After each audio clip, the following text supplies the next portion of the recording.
3 years. It's honestly, I say this for everyone. Living in Uganda is not for the faint of heart at all. At all. It is not. And you need to be very realistic about your expectations, what you want from it, and if it aligns with your life journey and goals. Yes, the journey may change with your life. You might change here and there, but the end destination, what you see for yourself and what you want to accomplish, is it aligned?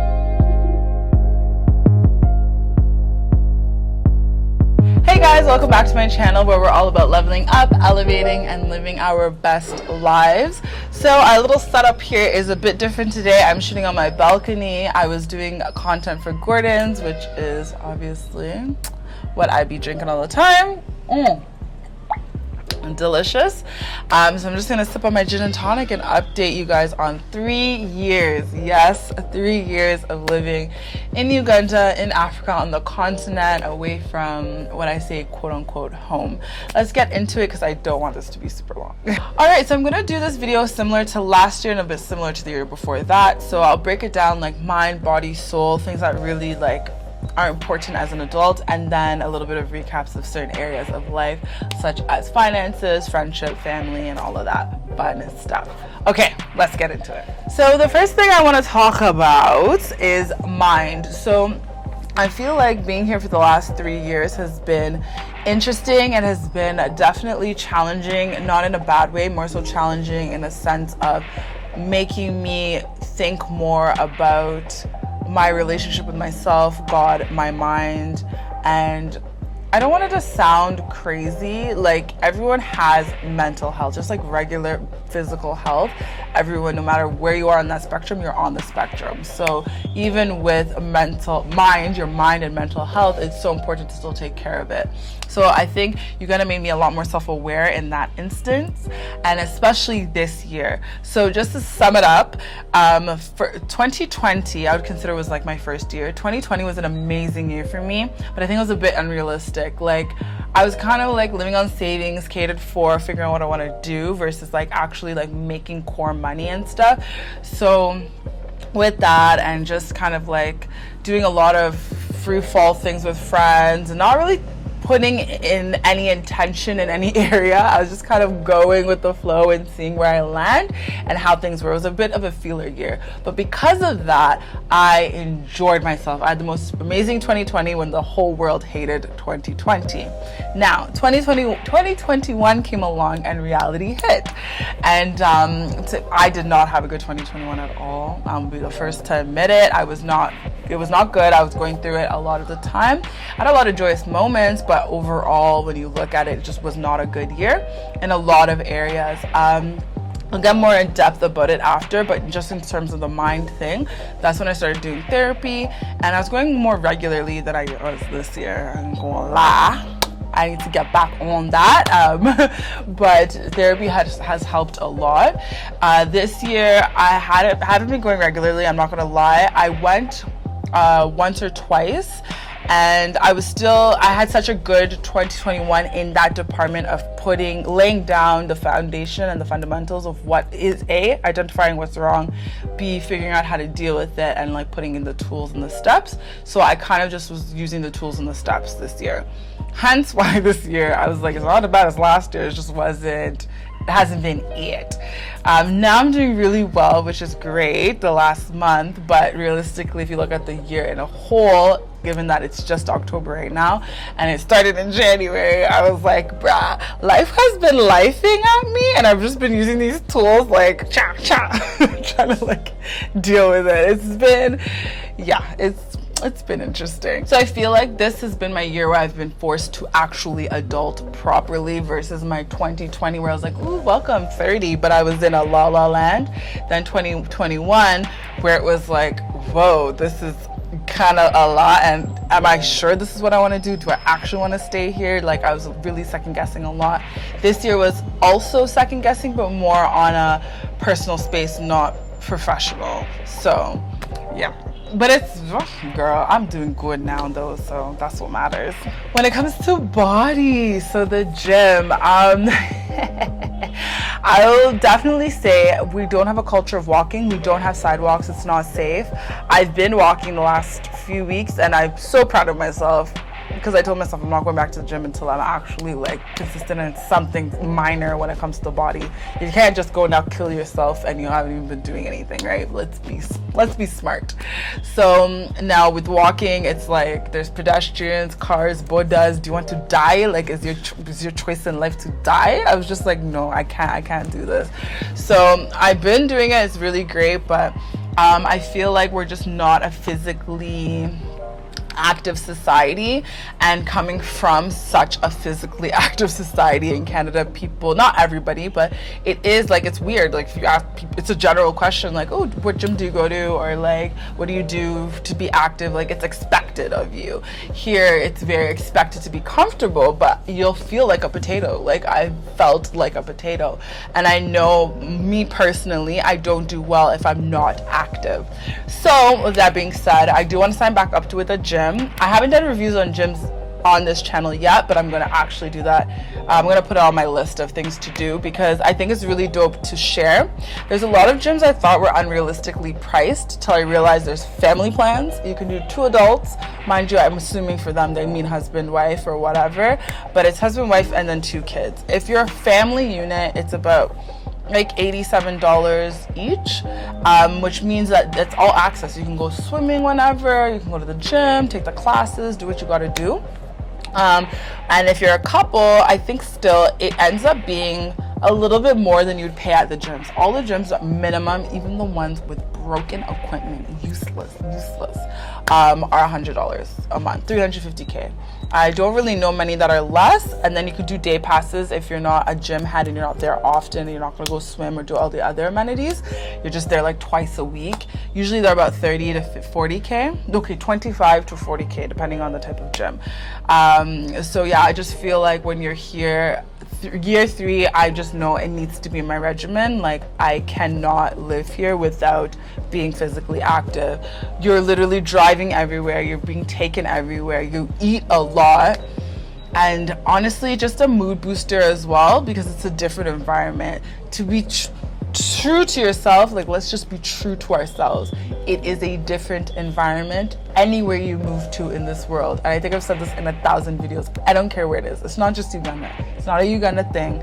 If you're moving out of your norm and your environment that you've been used to for so many decades, and you're putting yourself in a different environment and a culture and people who've been used to and accustomed to themselves and each other for so long, you're gonna need like as many tools to be successful, and that means getting with your mind, body, soul correct. So if that's therapy, if that's exercising, going to the gym, if that's frequent trips, do whatever it is you need to do to make it feasible. And what's wild is you end up having a really enjoyable life. Like, you can really make this life, what is it? I always say this, what me and my sister always say, we love to hack our lives. Like, we'll always create hacks to make the most beautiful lives for ourselves. And people are like, wow, you really live. And I'm like, that's because I made it was very intentional that I made this happen. All right, so when it comes to feeding the soul, reading and a bit of isolation. So I've been reading a lot lately. I think it's helped tremendously. I know people are not bookworms. Do audio book or get into documentaries, anything to stimulate your mind to see something other than the everyday mundane that you see. Same with if I were in Canada, is the same thing I did. It's just a lot for some personalities, and that's mine. Shout out to my fellow Sagittarius, but that's just my personality. It's very adventurous. It's very like it's fed when it's doing things. I'm doing things with my hands. I'm seeing different things. I'm moving around the world. So when I'm around the same mundane constantly, it gets to me. So reading also helps, whether it's self-development or fiction, whatever, but it makes such a difference. So I highly recommend to do that and to get into that. We don't really have many libraries, but we have a lot of bookstores. I'll list them below. For example, there's Mahiri Books. If they don't have it in stock, they deliver, I think, within a few weeks. Same with, there's Airstock. There's many different options. So I highly recommend find your thing that helps you to connect with your soul. Personally as well, I've realized that I came here for more of a social life, and then I got too much of that, and I realized I have goals and things I want to achieve in this life, and that requires a bit of isolation. So I think right now I'm in a phase of isolation. I love my friends and I do see them, but it's more of an intentional time. When I'm seeing them, it's let's do something more intentional, purposeful, and meaningful than just let's go to Bandali Rise and be on a bar, let's go to Illusion and be at the club. I'm not saying I'm not that girl, you guys. As a party girl, it kills me inside sometimes. I'm like, I'm bored at home, but it means my next day is more productive. Then I'm okay with taking that sacrifice for a few months or a few weeks or whatever, however long this phase lasts, hopefully not long. Then I can go party it up wherever. I want to go party it up around the world. I don't want to just be on Bandali Rise all the time. I want to be in Ibiza. Ugh. Yeah, just being more intentional with my time has really been my thing about feeding my soul, being more connected to God, being more connected to myself. Has been really important. I don't think you realize, like I said earlier, when you're moving from different environments, even if it's your environment that you've been brought up in, you'll realize that at some point in life, you'll need more of a connection with God, yourself, to be able to connect with other people more, not just intentionally. I don't want to just use that word too much, but more depth, more love. There's just so much more you can do with and for other people, and to feed other people in your life, and to be there for them and arrive in their lives when you're well fed and you're, in your soul. And that means you need to take time sometimes to just, so that's me right now. And I'm loving it. It's been a few weeks, so I'm mad at it. My plan is till December, because December is my birthday month. We're gonna be out there from like the first. See y'all at Ciroc branch. All right, the next category that I want to talk about is finances and business. So, where do I start? So I've realized in the last 3 years that I need to be more realistic with the expectations that I have for the people that I hire.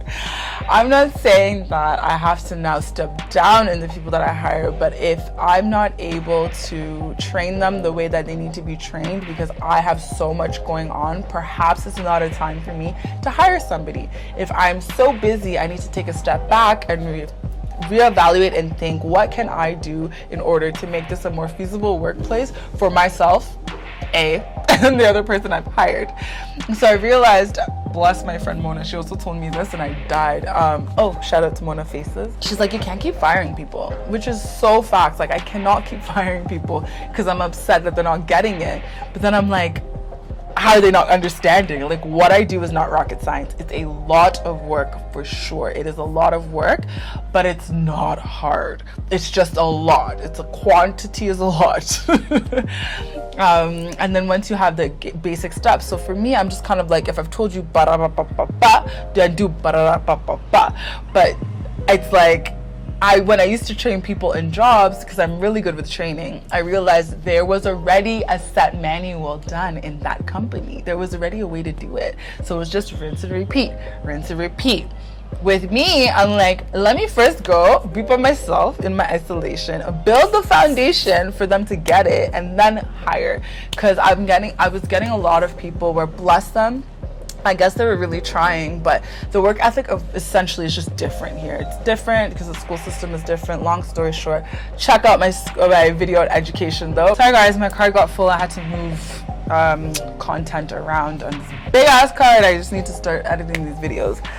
Anyway, as I was saying, pretty much to sum up the business and finance bit, that I'm just at a realization that it can't be everyone I hire that's the problem. I'm the common denominator, so I need to take a step back and figure out what exactly it is I'm doing wrong and where I need to fix in order to actually have a conducive working environment and a productive one. Because at the end of the day, you can't be dishing out money, hiring people, and then they do not even a quarter of what they're supposed to do. And then I never want to be the person who's known to not pay. Like, I pay my debts in full. I'm a Lannister. I'm just joking. But I never want to be known as that. So I've always been paying these people, and it's just like, I haven't gotten what I needed to get out of it. Basically, I need a second me. which might not be realistic. But when the time comes, I'll work on my realisms and stuff, but right now all I know is I need a break. A girl needs a break. So in terms of business, for anyone who's looking to do a business and stuff, manage your expectations. Definitely, I wouldn't say lower them, just manage them. Know that you're gonna have to be hands-on for a very long time. Then when you've trained one person to be a mini you, then you can kind of put them out there to start spreading the word and get them grow, expand your business, company, whatever it is that you want to grow. But realistically, I get when people said you had to be here to do things. I've seen so many people of the diaspora start things, go back, forth, and I'm like, honey, you need to be here. You can't do that. So 3 years in, I've learned. 3 years in, I'm back to just me. And I'm okay with that. 100%, I'm good. So in terms of family, I wanted to put this segment in here because, guys, I had to admit to myself, I have not been the best family member. I've been so quote unquote busy, being a busybody, running around everywhere when I left Canada and left the whole hamster wheel thing in order to enjoy my life more. But then I ended up here and doing too much. And then I just wasn't seeing family that much. I have 2 grandfathers who are very much active and alive. And I love them. They're so insightful. They have such amazing stories. And I'm just like, I want to spend more time with them. I don't want it to be the little time I have, I'm partying and then running around all week and whatever. Like, I want to intentionally be around them, hear their stories. They have such amazing, like, we're not a society to write things down. So I'm like, if I can be around them and soak all this in, I would love that more. I have aunts and uncles who just have really great, dope things going on, and they're all so silent. No one ever talks. I don't know if it's an African thing, but no one ever talks about what they're up to.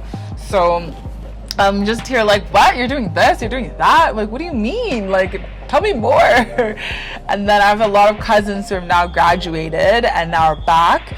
I'm pretty much the eldest on both my parents' sides of cousins. There's a big age gap. But yeah, I'm like, as long as you're good people, we can vibe, we can find something fun to do and stuff. And I don't know, I just want to be around family a lot. And I just have not been doing that. So yeah. First to admit I've not been a good family member. First to also admit I'm gonna fix that. Let's hold me to that. So I feel like the last category I'm gonna talk about before we get into the Q&A and all the questions you guys had and answer very shortly was friendships. I was not gonna touch on this. I'm actually very tired of talking about friendships and relationships. I feel like there's so much more as human beings we have to offer in this life. Like, people are dying, Kim. What's wrong with you guys? My diamond earring came up in the ocean and it's gone. And there's people that are dying. Like, there's so much more going on in this world than those two. I know it's a big thing, and those are big departments in everybody's life, no matter where you live in this world. But like, a girl's tired. We're tired. But what I will say is, a lot of there's a reoccurring question that keeps coming up, and I think you guys know this by now. I'm a classy girl. I like to be a classy woman, and I would never address anything without somebody else being there to talk about it and whatever. And I would never address anything publicly. I'm sorry, it's never happening. And even if it was and it was 2 people, like, who knows? But I highly doubt that. I would not do that. I'm private. I think if you guys have noticed, even in my vlogs, I take you guys along with me everywhere, but when it comes to my private life, it is private for a reason. You got to protect yourself and your energy and everything like that. So with that being said, I just wouldn't talk about somebody else on here ever, but to any of my friends, everyone that I've known since I've come out of the womb, and we may not be around each other all the time anymore, you know, the season had ended and it is what it is. I will always, for my riders, for my people, my, you know what I mean, that I've had, and I've had so many dope people that I've met. You know, it will always be love, and I always wish everyone the best, but it is what it is. That's really the answer to it, and I hope that squashes that. It is what it is. It is fine. All is well with everything. It's good. But what I will say is the reason why I brought this category up, even though I said I didn't want to, was because I saw this reoccurring theme that people kept saying, what happened to your OG group? What happened to your OG group? All I will say is it is wild, because every time I've ever brought up friends on my platforms, in lives, in videos, I have said I had two beautiful groups of friends, and they've been OG because I've known them since we were kids. And what's so wild is that with my group of friends that have always been there, by the way, they've been in the vlogs, they've been in stories, it has not been a mystery, so I'm not quite sure where it came from. I have an understanding, because obviously in one corner there was social media presence, and in the other there's no social media presence, so you don't, like, they're just not tagged that much or whatever. But like whenever it comes to Instagram and stuff, I tag them, I show them. So with them, like their mom is like my best friend. That's my rider, you know what I mean? Like I see them every weekend. I sleep at their house. Like I'm like another daughter there. They're like my sisters. Like I wouldn't say confused. I get it. Like I said, if you're not seeing like photography pictures and videos and all of that and collaborations like that, because we don't do the same work, I get why there would be confusion. But I had to clarify, because I was like, put some respect on my friends' names. Those are my people. Like no matter what, which is so funny, we cannot get rid of each other. Period. Like we will see each other no matter what. I'll see you next Sunday at family event. Like bruh. So I just had to say that, because I just felt it was weird, and I was just confused, and I was like, no, what we're not doing is that. Like my people are my people, and I'm gonna always state that, and I've never not stated it, so I had to restate it. They're my riders. Like I'm even gonna cry. I don't even want to cry. So annoying. I'm not that type of person to do that on camera, but like it has been a very freaking weird ass year, and those people have held me through everything. They're my sisters, so I just had to say that, because I felt it was weird. And brothers too, but I just felt it was just like no. No. With that little meme with the little kid, no. Yeah, put some respect on my friends' names, y'all. Put some respect on their name. Anyway, let's get into the Q&A. So are you coming back to UG? Yes, I'm back. I'm filming this here now, so as you guys can see, I am back. Uganda will always be my base. I don't know if I'll always ever be here for long periods of time, because girl, it can get to ya. But it'll always be my base. Like it's home to me. It'll always be like my home one. Canada will be like my home number 2, and then there's other places. You never know. I might get some cool gigs or something to do. I'm a adventurous Sagittarius. I might end up in freaking Brazil. I don't know. But in terms of forever, long term, yeah, UG's it. So someone asked, what were some of the fears moving back to UG, and how did you overcome them? So good question. I don't know if I had any fears. I think I had a somewhat realistic expectation, because I spent so many years coming back before I actually took the plunge. I think I took 6 years before I actually was like, I'm here. And I'm here was because I got stuck. And I stayed because I'm crazy. But in terms of like fears, perhaps I think the only thing that came up later was a sustainable like being able to sustain a lifestyle I knew I could do in Canada here. That was the only thing I thought about a lot, and now I feel like it's very obvious I can go even above and beyond that, but it was more so without the traditional roles, because what I do is not a traditional career. It is a career, it's just not a traditional career, and I see so many traditional careers here. I was like, and then I see a lot of traditional careers here, and they're not paid as much as they should be or what they would be abroad. So for me, I was like, whomst am I to come with my rando career and then make that a thing? But it's happening. You're watching it. So would you see yourself moving wanting to move back to Canada. I wouldn't say never, but I don't see myself there. I only see myself there like having my babies for like healthcare reasons, and just so like also maybe long periods of time, like summers. By long, I really mean like 3 to 4 months, guys. The children are out. Anyway, 3 to 4 months, because I don't like the cold, and as much as I love Canada, it's only lit for 3 to 4 months. The rest of the year, you're just kind of like, what are you doing here? You're really wondering. You're questioning your own sanity. So keep that in mind. But that's the only time I move back to Canada, like full. But I'll always have businesses there. I'll always be investing, and it'll always be another home for me. Like, it'll never be a closed chapter. That's crazy. Someone once asked me if I'd have to pick a passport, what would I pick? I was like, are you mad? That one, you're crazy. What kind of question is that? What is the general average cost of an apartment or condo in Toronto? Fantastic question. So actually I haven't been following the market that much lately, because I got over apartments and condos, seeing as I live in one, and I was like, I need a townhouse or a home. Even as a single me, I need more space. Like, I have too much stuff. My personality is too big for an apartment or a condo. Like, I need space. But anyway, before I had left, so in 2016, 2017, when I lived in Toronto for renting an apartment, my apartment was was Dufferin, and where did I live? Dufferin and Lawrence. I don't know if you're from Toronto area, but that's like northern Toronto, but before you reach the 401.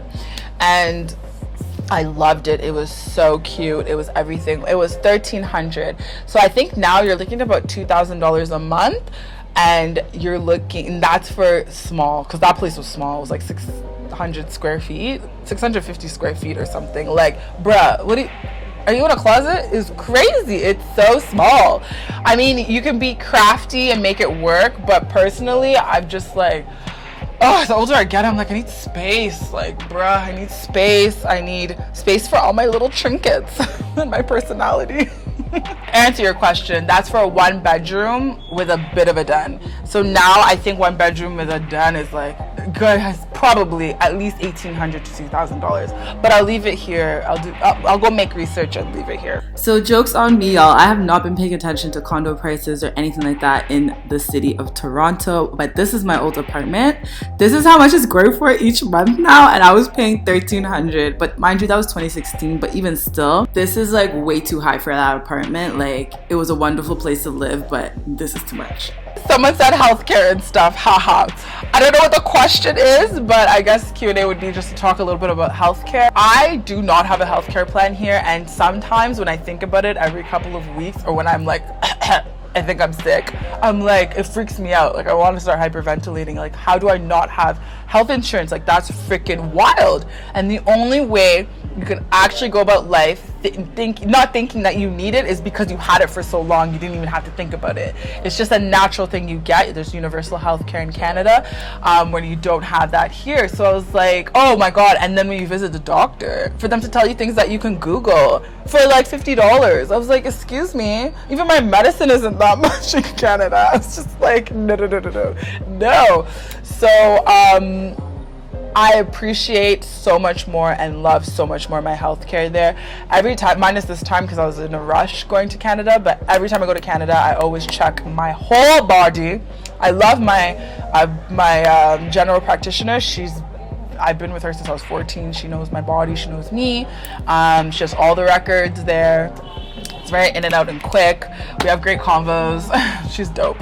And I want her to deliver my babies, but that's a whole different type of doctor. But anyway, yeah, so I appreciate healthcare a lot more there. And when I go back, I do definitely check myself and make sure everything is good. But here, it scares me. It scares me in Uganda that I don't have healthcare, and I definitely should look into insurance. I should do a video, because last time I did a video on insurance, it was more of insurance if you're in like a big company, but you can get individual insurance with like AAR or whatever other companies there are. And it's really smart to do that, because who wants to pay out of pocket to go and get healthcare? It's weird. Oh, I don't understand. I can't. Okay, so next question. What inspires me? Great question. My future self. I don't think many people expect that answer, but like, I'm gonna be honest with you. My future self, like, she's fabulous. She's everything. She's a wonder. Like, and it's weird because what I aspire to be and how I see myself being when I see myself and I'm like manifesting is not far. It's very attainable. My problem is getting past all the things I'm working through therapy: procrastination, valuing myself more, overthinking, people pleasing. Like, it's just those things that I have issues. As long as I can get to working on those, man, she's not far. You guys know she's not far. You see her. I know you see her. But anyway, outside of that, family inspires me a lot, and my friends. Like, I love part of my people pleasing. Like, I love making people happy and seeing them happy in my life. Like, it brings so much joy to me. I'm just like, oh my god, like, I'm so happy. And I don't even want credit. Like, I don't care for credit. I just like to be around good energy and happy energy. And if that means me providing that for someone else, it just is everything to me. So seeing my friends happy and joyous in moments in their lives, or just every day, seeing my family that way, to me, that's what inspires me. So yeah, every day, even when I'm there, like, I don't want to do this, I'm just like, we gonna get to it. Because when we're all together, taking trips, enjoying life, seeing the world, you're not gonna be thinking about that time on the couch where you're just like, ugh. You're gonna be like, yo, I did it. Fuck, stop swearing. You're gonna be like, damn, I did it. Like, great. Like, I'm so happy. Like, I was able to add value to people. Like, I just love adding value. So that's my thing. Do you ever regret coming back to Uganda? No, I do not regret Uganda. I think I would say I think I did it a little prematurely. I think I should have done it a lot more organized, like a grown adult, and not like a 12-year-old, not 12, but like a 19-year-old of just picking up and leaving and going to the world when your shit's not settled. I think that was a bit dramatic. Didn't need to do that, but I'm seeing a repetitive pattern in my life of that behavior going on. I think it's just me. I've accepted it. It's okay. So I wouldn't say I regret Uganda at all. Like, this is definitely my forever base, my forever end destination. I just think it was a bit premature. Definitely could have waited till I brought a car, had way more savings. But I know myself, and I know I would have squandered through that as much as I did with this batch of savings that I came with, and still would have been in the same spot. But at least I would have had a vehicle. Your vlogs improve my mental health. I love you. Oh my god, thank you. And now I'm trying to be a lot more intentional of how I bring those vlogs to you and a type of content, because like, it was one thing just picking up my camera and taking you guys along everywhere and every day, but I'm like, there's dope restaurants I want to feature, events I want to take you guys along with me, people I want to introduce you to, and it's just easier in a vlog when it's more of a laid back setting than it is in a sit down video. As much as I still do those and I enjoy those, it's just scripted versus unscripted, you know? So thank you. Oh my god, I love you guys too. You guys are just the best. Oh, someone said Nigeria, Ghana, Kenya, Rwanda, TZ, Sudan. I'm guessing you're telling me to compare. I have not been to many of these places. I've been to Ghana, I've been to Kenya. Ghana felt like a bigger Uganda. It felt like what Uganda will be in 5 years, which I thought was really dope. The people were very kind, very pleasant, really like very similar. There's a lot of similarities, except just more options, more restaurant options, more hotel options, more options. And then there were a lot more people. My time was also a bit biased because it was year of return. So I would say, I don't know. Then Kenya, I loved Kenya, also ahead of us. But I feel like we have more fun. I feel like if I had more fun in Ghana too, like people were more turned up. No, I take that back. There were similarities with Kenya and Ghana. I feel like I have yet to meet people like Ugandans in terms of the level of turn up and commitment throughout a venue and an establishment. Like, you can walk in and Ugandans will be turned from corner to corner in whatever way it looks like. It's very few people who'll just sit there and be like, But we were at events. I was like, you're in Ghana, it's year of return, life is good. We were on tables dancing, chill, wah wah wah, and like so many girls were just kind of sitting there like prim and proper with their face beat. I was like, I didn't waste my time myself on a flight that took this long to get here, on how many airlines, and pay this much to be here, to just sit and I could do that on the internet. Ugh. Also watch other Afro country YouTubers who moved back and got topics, questions, and cover those. Yeah, I try to avoid my watching my niche. I remember listening to Missy Elliott when I was younger, a long time ago. I was maybe 12. And it was an interview, and she said that she doesn't listen to other people's music. She said, I don't listen to other people's music. And that's why she's so unique in what she does. But also, she's very cognizant and aware of her industry and environment and other artists and what they're up to. Do you get what I mean? There's like levels to it. So as much as I do notice and see what other people are doing, I'm like, I want to bring it to you guys in a different way. So I don't know if it's a good thing or a bad thing. Could be wrong, could be right, who knows? But right now it's working for me. I like it that way.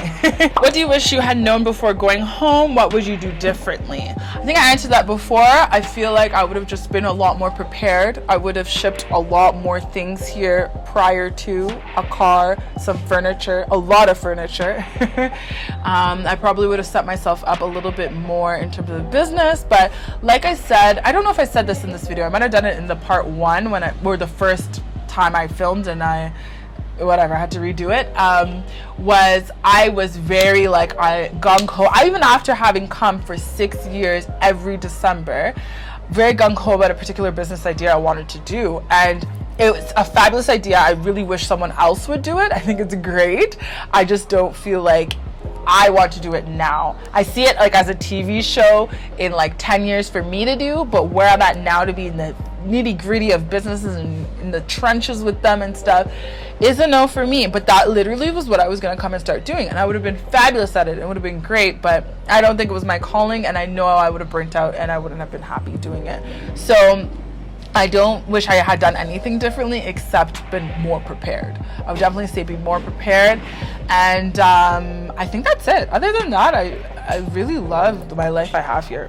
I've been following you for a while, wondering, we're not answering that. Income streams other than social media. What businesses does East Africa need help local? Okay, so I love this question because it opens up this series that I was doing and I'm continuing to do on my channel, which is every week dropping just things I'm frustrated about that I wish other people would start, or I wish I could start, but there's only one me and so much virgin potential in this country when it comes to businesses and opportunities. So what I'll say is go check that series out. There are plenty of videos up that I've already done and very many more to come. I have 4 that I have to edit, I'm sitting on, and then I've scripted like 6 more, which means 10 more weeks and more after that. And I'd love to even interview more people who have more experience in those areas.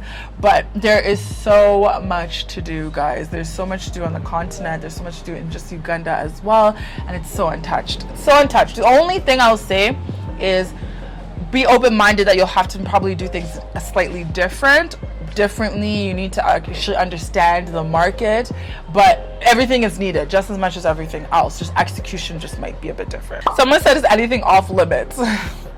Yes, like I said, I'm tired of talking about relationships and dating, and I'm tired of talking about friends. Actually, I haven't talked about friends. I just don't want to. No. I have fantastic, amazing friends, beautiful friends.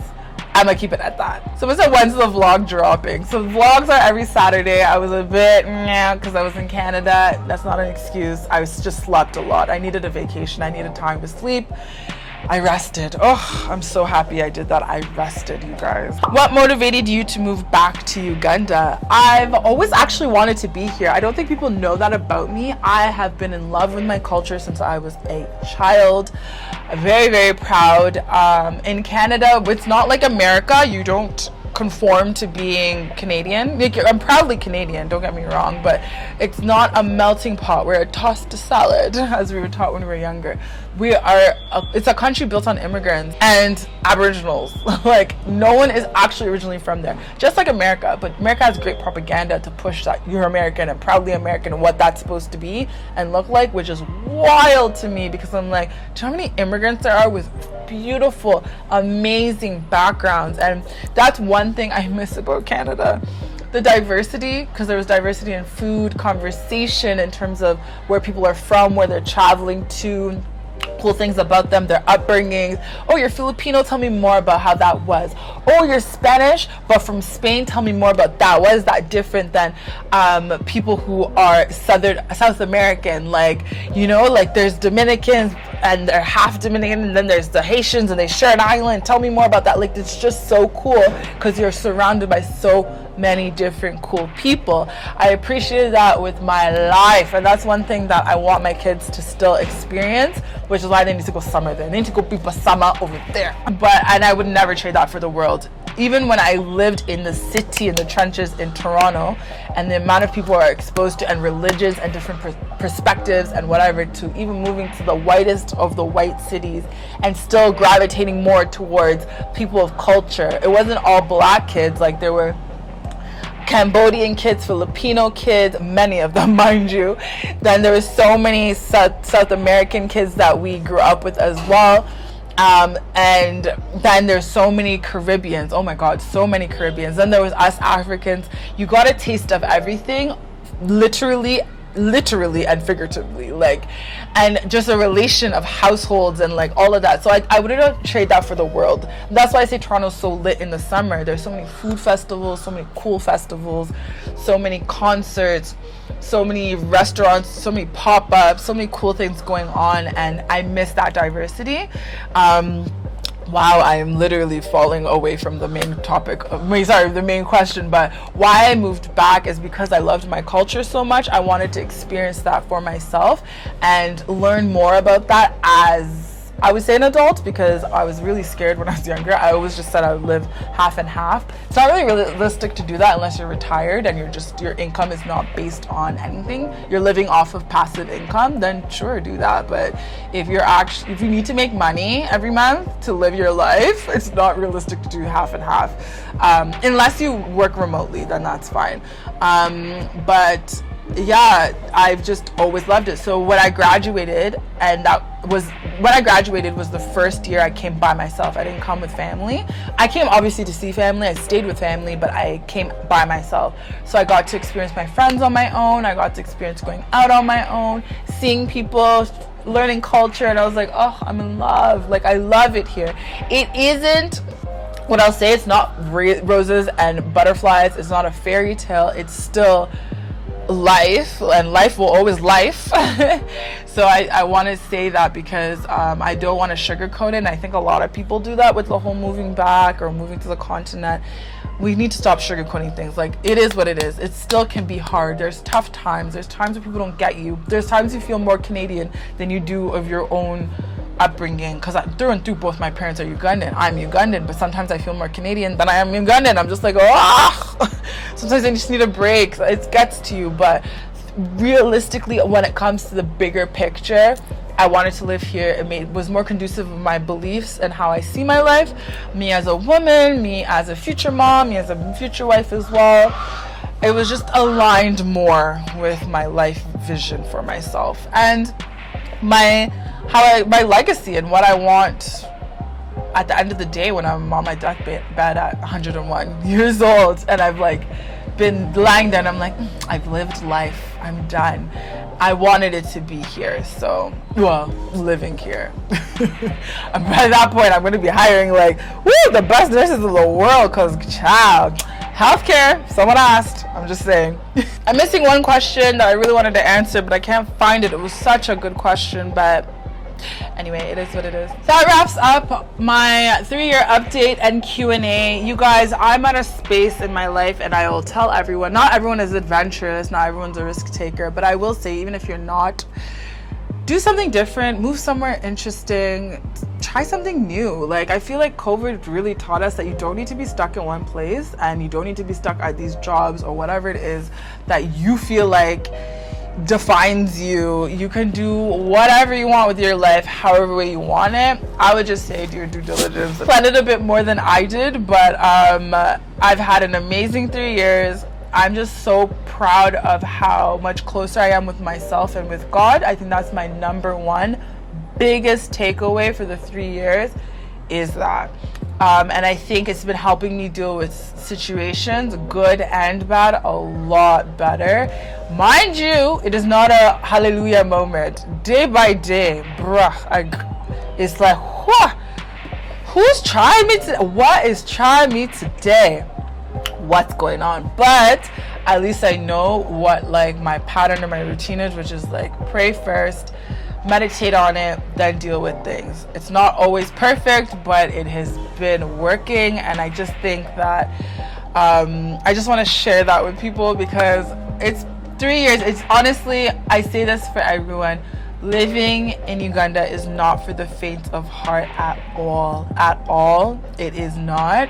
And you need to be very realistic about your expectations, what you want from it, and if it aligns with your life journey and goals. Yes, the journey may change with your life. You might change here and there, but the end destination, what you see for yourself and what you want to accomplish, is it aligned? If so, do it. Do it. You'll love it. It'll work. But if not, then maybe see it as it's a place where you come in and out. It's a place where you enjoy, you see family, you reconnect, and you go back to whatever it is or wherever it is that makes you happy. But all in all, a great 3 years. It's gonna be an even better 3. Cheers to the end of 2022, because we're pretty much at the end. It's the end of October. And yeah, thank you guys so much for watching. Thank you guys so much for riding with me through this experience. It's been everything, and I can't wait to bring you even more amazing, informative, helpful content. As always, if you ever need anything, please reach out. Also, please realistically give me some time to like get through and filter. It's very, like I said, it's a one-woman show here, so it's only me. So it might take a couple of weeks. It could even take a month, but I am all of your inquiries and everything. My deepest desires to answer them, and join the community also on my website and the Bachazi community too. And yeah, I think that is everything. Thank you guys so much for watching. Go check out another video while you wait for a new one to come up, and I'll see you guys in my next video. Bye guys.